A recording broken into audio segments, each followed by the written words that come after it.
মাননীয় স্পিকার, আপনাকে ধন্যবাদ। একটা গল্প দিয়ে একটু শুরু করতে চাই মাননীয় স্পিকার। ছোট্ট গল্পটি হচ্ছে, রাজা তার উজিরকে বলে দিয়েছিল সকাল থেকে এটা কাজ করবা, এই কাজগুলো করবা। উজির বলেছিল যে আমাকে যে কাজগুলো বলেন কোনটা কখন গুরুত্বপূর্ণ কোনটা ছুটে যায় তার চেয়ে আপনি আমাকে একটা তালিকা করে দিলে ভালো হয়। একটা তালিকাও করে দিয়েছিল।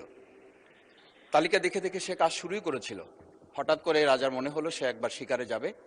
ঘোড়ার পেটে উঠে যখন রেকাবে পা ঢুকিয়েছে, রেকাবে পা ঢুকালে পা আটকে গিয়েছিল। পাটা যখন ছুটাতে পারছিল না তখন সে উজিরকে বারবার ডাকছিল, আমার পাটা এখান থেকে বের করে দাও। পাটা বের করতে যাচ্ছিল না উজির, কারণ উজির বারবার খুঁজছিল যে তালিকাটা করে দেওয়া হয়েছিল সেই তালিকার মধ্যে পা আটকে গেলে ওটা বের করে দেওয়ার বিধান ওখানে আছে কিনা। শেষ পর্যন্ত রাজার পা আর ওখান থেকে বের করা যায় নাই এবং রাজাকে মুক্ত করা সম্ভব হয় নাই বলে আমরা গল্পে জেনেছি। ঠিক আমার কাছে আজকে সংসদ এরকম একটা গল্পের মতো মনে হয়। আমরা জুলাই সনদে যখন আমাদের 4 বছরের সন্তানরা জীবন দিয়েছে, আমরা যখন দেখেছি বিগত 17 বছর উন্নয়নের কথা বলে আমাদের নির্বাচনকেই ভুলে দেওয়া হয়েছিল, আবার বিগত 1.5 বছর আমরা লক্ষ্য করলাম যে সে সময় আমরা কেউ কেউ নির্বাচন এবং নির্বাচন বলে বলে আমরা আমাদের মাথা থেকে বিচার এবং সংস্কারটাই ভুলে দিয়েছিলাম।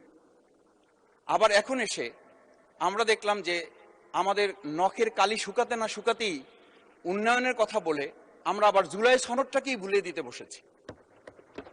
আমি খুবই বিব্রত হই যে আমাদের সন্তানেরা রাস্তায় দাঁড়িয়ে সেদিন কি প্ল্যাকার্ডে এটা লিখেছিল যে আমরা একটা ফ্যামিলি কার্ডের জন্য আজকে রাস্তায় দাঁড়িয়েছি।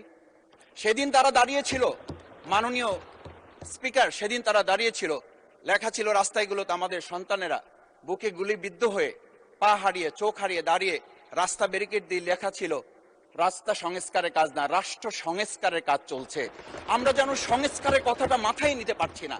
আমরা সংস্কারের পরিবর্তে এখন আমরা সংশোধনের দিকে যাচ্ছি। আমরা তো এই সংশোধনের জন্য আমাদের ছেলেরা, আমাদের তরুণ যুবকরা, আমাদের জনতারা কাজ করে নাই। আমি একটা কথা পরিষ্কার বলি, অ্যামেন্ডমেন্টের জন্য তো শেখ হাসিনাও সেদিন অফার করেছিল 24 ঘন্টা দরজা খোলা আছে, তোমরা সংশোধনের জন্য আসো। সেদিন এই ছাত্র জনতা সংশোধন মেনে নেয়নি, তারা সংস্কারের জন্য কথা বলতে চেয়েছিল। আজকে আমরা সংস্কারটা মাথায় নিতে পারছি না কেন? মাননীয় স্পিকার, আমি আর একটা কথা আপনাকে একটু স্মরণ করানোর জন্য বলছি। আমরা ছোট সময় আমি বাংলায় সাহিত্যে অনার্স করে, আজকে আমাকে আপনি স্নেহের সাথে মাসুদ বলে বলেছেন। আমার সংসদের নাম শফিকুল ইসলাম। এই মাসুদ নামটা যারা একেবারে খুব আমাকে স্নেহ করেন, আদর করেন, তারাই ডাকেন। আমি বাংলার সাথে আমাদের রাষ্ট্রবিজ্ঞানের ছিল, রাষ্ট্রবিজ্ঞানে আমরা ছোট একটা বাক্য পড়েছিলাম, নেসেসিটি নোস নো লস। আমরা এই নেসেসিটিটাকে আজকে একটা সংবিধানের ধারাবাহিকের মধ্যে আমরা আটকে ফেলেছি। আমরা লাইন খুঁজতেছি, আমরা দাড়ি কমা সেমিকোলন খুঁজতেছি। আমরা আজকে পরিষ্কার একটা কথা বুঝি যে আমাদের এই সংস্কারের প্রয়োজনটা এই কারণে দরকার হয়েছে, এই প্রস্তাবটা এজন্য উত্থিত হয়েছে যে এটা 30 কার্য দিবসের মধ্যে যেখানে করার কথা ছিল সেখানে আমরা খাল খননে গুরুত্ব দিলাম, ফ্যামিলি কার্ডে গুরুত্ব দিলাম, কৃষি কার্ডে গুরুত্ব দিলাম, আমরা আরো অনেক কাজে গুরুত্ব দিলাম। অথচ যেটার জন্য আজকে নির্বাচন করে আমরা এখানে নিজেরা কথা বলার সুযোগ পেলাম, সেই সংস্কার আমরা নজর দিতে পারলাম না কেন? মাননীয় স্পিকার, আমি আর দুটো কথা বলি।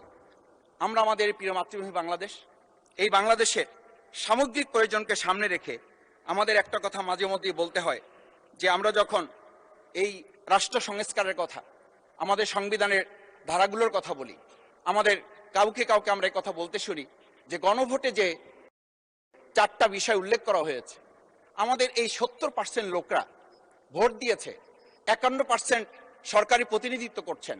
আমি তো একটা কথা যদি পরিষ্কার করে সরকারি বেঞ্চে যারা আছেন, ট্রেজারি বেঞ্চে যারা আছেন, তাদের বিনয়ের সাথে যদি জিজ্ঞেস করতে চাই যে আমরা 51% ফ্যামিলি কার্ডের পক্ষে ভোট দিয়েছে আর আমাদের 70% তো জুলাই সনদের ভিত্তিতে রাষ্ট্র গঠনের পক্ষে ভোট দিয়েছে, আমরা তাহলে 51%কে গুরুত্ব দিয়ে ফ্যামিলি কার্ড বিতরণ করে জনগণের সেই 17 বছরের উন্নয়নের কথা বলে কি আমরা মূল জায়গা থেকে আমাদের দেশের জনগণকে আবার আরেকটা জায়গায় নিয়ে যেতে চাচ্ছি? এমন করে যে আমরা লক্ষ্য করছি, আমরা বলি সবার আগে বাংলাদেশ, আমরা বলি সবাই মিলে বাংলাদেশ। আমি তো তা লক্ষ্য করছি না। আমাদের আশঙ্কার জায়গাটা, আমাদের উদ্বেগের জায়গাটা, উৎকণ্ঠের জায়গাটা মাননীয় স্পিকার ওইখানে যে 11টা সিটি কর্পোরেশনের প্রশাসক বদল হয়েছে। আমরা কি লক্ষ্য করলাম না সবাই মিলে যদি বাংলাদেশ হয় তাহলে সরকারি দলের বাইরে একজন যোগ্য লোক সৎ কি মানুষ ওখানে খুঁজে পাওয়া গেল না? মাননীয় স্পিকার আরেকটা কথা বলি, 42টা জেলা প্রশাসক বদল হয়েছে।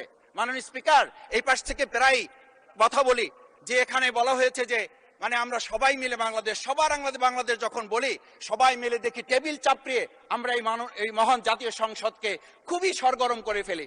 এই 42টা যে জেলা প্রশাসক নিয়োগ হয়েছে, এই জেলা পরিষদে গোটা বাংলাদেশের মধ্যে আজকে এখানে যে কমিটি হয় সেই কমিটিতে আমরা বলি ন্যায্যতার ভিত্তিতে আপনাদের থেকে 2 জন দেন, 1 জন দেন। মাননীয় স্পিকার, খুবই বিনয়ের সাথে জিজ্ঞেস করি, আমরা কি সেই নতুন বাংলাদেশের দিকে যেতে পেরেছি যেই বাংলাদেশে এই 42 জন জেলা পরিষদের একজন জেলা পরিষদকে আমরা কাউকে খুঁজে বের করতে ওখানে ন্যায্যতার ভিত্তিতে দিতে পারলাম না? মাননীয় স্পিকার, আমরা তত্ত্বাবধায়ক আমাদের অন্তর্বর্তীকালীন সময়ে যখন 1-2 জায়গায় এরকম প্রশাসক নিয়োগ হয়েছে আমরা বললাম এটা সংবিধান লঙ্ঘন এবং এটা গণতন্ত্রের সাথে সাংঘর্ষিক। আজকে গণতন্ত্রের নির্বাচনের ভিত্তিতে আমরা যখন একটা সরকার পেলাম, সেই সরকারে স্থানীয় নির্বাচনের দিকে না গিয়ে যেখানে সরকারের প্রশাসক ছিল তাদেরকে তড়িঘড়ি করে বদল করে বিশ্ববিদ্যালয় গেলে থেকে শুরু করে নিজ দলীয় লোক গ্রহণ করে আমরা কি এটা বলতে পারি যে সবাই মিলে বাংলাদেশ এবং সবার আগে বাংলাদেশ আসলে এটা আমাদের দেশে আসছে? আমরা বলতে পারি না বিধায়ী আজকে জুলাই সনদ বাস্তবায়ন এবং তার ভিত্তিতে আমাদেরকে এখানে শপথ গ্রহণ করানো হয়েছে। আমাদের এই ট্রেজারি বেঞ্চ থেকে আমাদেরকে বলা হয় এটাই নাকি অবৈধ হয়েছে। অবৈধ একটা কাজ জাতীয় সংসদে আমাদের কাছে কাগজ প্লেস করেছে কে? যারা প্লেস করেছে তাহলে তাদেরকে তো আগে আইনের আওতায় নিয়ে আসা উচিত। এই অবৈধ কাজে আমাদেরকে কারা সহযোগিতা করেছেন? এই অবৈধ প্ররোচনা আমাদেরকে কে দিয়েছেন? এটা তো আমরা জোর করে কেউকে ঘরের পকেট থেকে আমরা নিয়ে আসি নাই। মাননীয় স্পিকার, আমি তো বাউফল থেকে আমার এই মানে সংস্কারের শপথের জন্য আমি তো কাগজ বাউফল থেকে নিয়ে আসি নাই, এখান থেকে দেওয়া হয়েছে। মাননীয় স্পিকার, সবশেষ বলবো, আসুন সময় থাকতে নাহলে।